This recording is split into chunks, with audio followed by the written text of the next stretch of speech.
Hey, what's up? I'm the Kind Assassin, and today I'm going to be talking about episode 8 of The Acolyte, the final episode, which is called The Acolyte. Now, we all know by now that the show has been canceled, so there won't be a season 2, and all of the plot points that were built up in this season, especially in the last episode, we'll never have any answers, we'll never have any continuity. We'll just never see these characters again, most likely. So I'm mostly going to talk about what I thought about the show and what I really wanted to see more of. But let me do the quick recap just because that's what this video is about. And then I'll get into that. So this is really the final confrontation between the main characters, right? Sol, May, Osha, and Kimir. Osha and Kimir are on Kimir's home planet, and then Sol and May are on the ship. They both end up going to Brendok, and they have their kind of final confrontation. There's, chase scenes, fight scenes. Venestra also ends up going to the planet. She wants to kind of figure out what's going on, put an end to all of this. And as soon as she steps foot on Brendok, she senses Kimir, who at this point doesn't have his helmet on.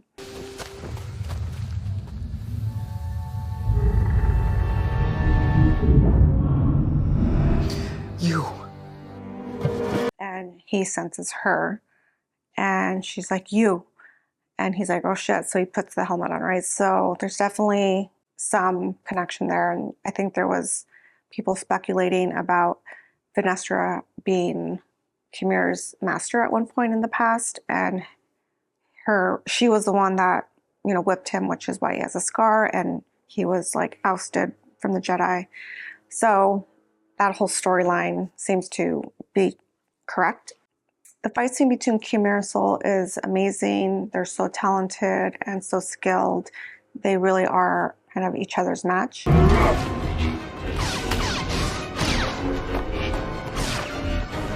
But at the very end, Sol is disarmed and Kimir decides not to kill him because he wants him to confess. And he's talking to May about what really happened on the planet.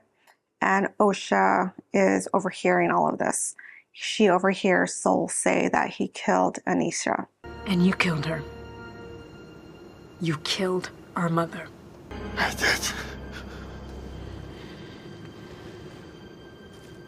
So Osha, at this point, lets the anger take over, and she ends up killing Sol, force choking him.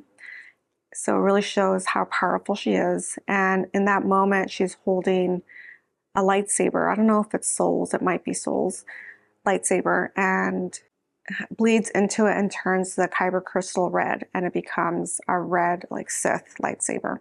So by this point, Venestra kind of makes her way to the old fortress of the Coven. Osha, Kimir, and May escape, and May and Osha reconcile, but they do know that they have to part ways, right? They can't stay together. Kimir still wants his acolyte, and he needs to, leave, hide again from Venestra and the Jedi.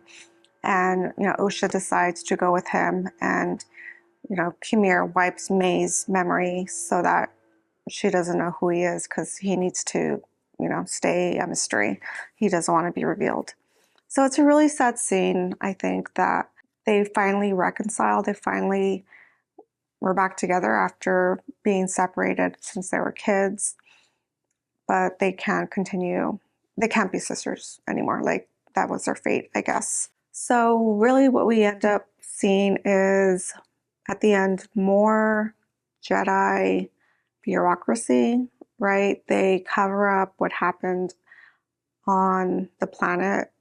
Sol is blamed for everything. He's blamed for the deaths of Indara, Kelnaka, and Torben. He's blamed for what happened on the planet. Venestra kind of was shady in this moment. She didn't want to expose the Jedi's ineptness, they kind of suck, right? They're really not good at what they're supposed to be doing, which is like being a peacekeeping organization and force within the galaxy. They just, you know, mess shit up all the time, it seems like. And she wants to protect the Jedi. So she threw Soul under the bus, and his name is really tarnished. I mean, yeah, he did fuck up, so maybe he deserves it. But, you know, I think he had some good in him. You know, he maybe convinced himself and I guess convinced me that he was trying to do the right thing and made bad choices that ended up massacring all the witches, and really messing up the lives of two little girls. So I don't know, like, I guess the moral of the story is there's really no good and evil, right? There's been this whole, you know, idea that everything's one or the other, right? You're either good or evil. You're either a Jedi or you're a Sith. You're, you know, with the Force, one with the Force, or you're a destructive, you know, energy within the galaxy. I don't know. There's always just this like duality, opposite, but it shows this, you know, series, I guess, showed that it's never that way. You know, nothing's ever clear cut. One person's beliefs and, you know, tenets of life is their own, right? And that they believe in, that they think is the truth. And then another group of people or another individual has their own different, you know, ways of living and rules to live by. You know, Kamir said this earlier in the show, right? The Jedi believe it's only this thing, but he believes it's this other thing. And so kind of that thread throughout the series is really what probably was the point of the show, you know, that nothing's ever black or white, right or wrong, good or evil. It's always a gray area. Now that we know there's no season 2, we'll never see these characters again. It's really sad because I was excited to see more storytelling that's different from the Skywalker and the Empire and everything that we've seen in all of the movies and shows so far. This was still connected, obviously, to the Jedis and the Sith, but it was just another thing happening in the galaxy while all this other stuff was happening too, right? Like, it's a huge galaxy and there's always going to be lots of things happening. So why are we always on like Tatooine? You know, there's lots of things going on in this world, lots of people involved in all different, you know, ways. So it was interesting to me to see Kamir and Osha. And I think, you know, I'm not that much of a Star Wars fan or into all of the storylines, but from what I read, everyone was excited to see Darth Plagueis, right? He was teased in, was it 2 episodes ago? He was, I think, the master of Kamir. I think people are excited to see him in real action instead of like comics, or maybe he was in cartoons. I don't know. But like, well, we won't see him, so I think people are disappointed about that. And I want to see more of Kamir. You know, he was a really interesting character to me because he not only was, you know, skilled and talented in like all of the fight scenes, he was really powerful, but he brought something different. Like, it seemed like all the other like Sith lords or people on the Sith side had already elevated to a prominent place within the Sith organization or the Empire. And he was really still trying to make his way up somehow or establish himself.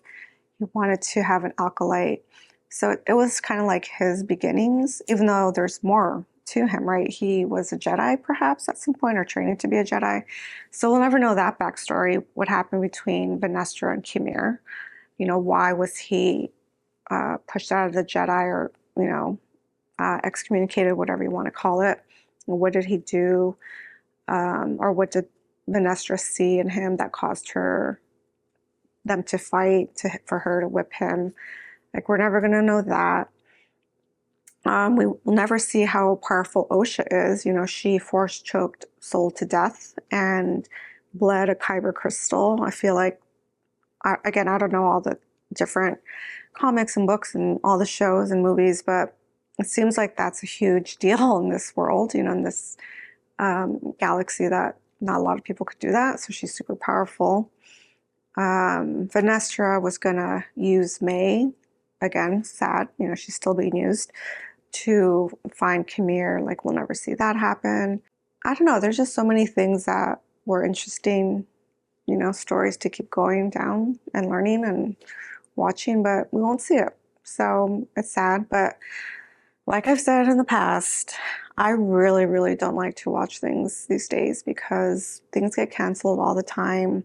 And it's just like, it sucks. There's like no point to even enjoy anything, in my view, because you're never going to get a resolution. You'll never get a happy ending, sad ending. You won't ever get an ending, right? You're just going to be left with questions. And I don't know, it just sucks for the fans and the viewers. Definitely sucks for everyone who worked on the show. You know, the writers, producers, actors, all of the people who went into the production, who worked on the sets, costume designers, makeup, everyone behind the camera, on like set designers, everybody, right? They're not going to be able to continue either. So it's a bummer. But what the hell can you do, right?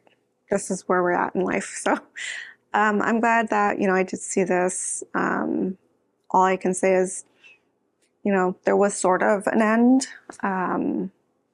You know, Vanestra wrapped it up in a nice little package and it's put away now in a file. And I guess we could just assume that Khmer and Osha go on and they, you know, work together. And that's it. So anyways, thank you so much for watching this series. It's the last installment of the series because there's no more Acolyte episodes to review ever in the future. So thanks for joining me. Let me know what you thought about the show, what you thought about it being canceled, what you thought about me on these. You know, I always feel like there's room for me to improve. So let me know if you have any feedback or what else you want to see from me. Oh my God, Adoy Gadi. How could I forget this guy? So mid-credits scene or post-credits scene, we see Vanestra walk into this room and we see Yoda's head and she calls him Master. Like, I have to talk to you, Master. Sorry to disturb you, Master. We need to talk. Exciting reveal, right? Like, oh my God, Yoda, we haven't seen him in a minute. And he's critical right now to this storyline because he's Vanestra's master. But now we're never gonna like hear from him again. Like, we're never gonna see Yoda. I mean, maybe at some point in the future, but not in this series. So that sucks. Another thing that sucks. But anyways, just had to add that because I completely forgot. Also, I took forever to do these last two episodes. As usual, I think in Ahsoka, it took me months to review the last episode of Ahsoka. I don't know why I start these. I'm excited. I like doing them. It's fun. I like working with Steve, but I get lazy too. So I need to stop doing that. I need to, feedback for myself is be consistent. Anyways, thank you again, and I'll talk to you next time. Bye.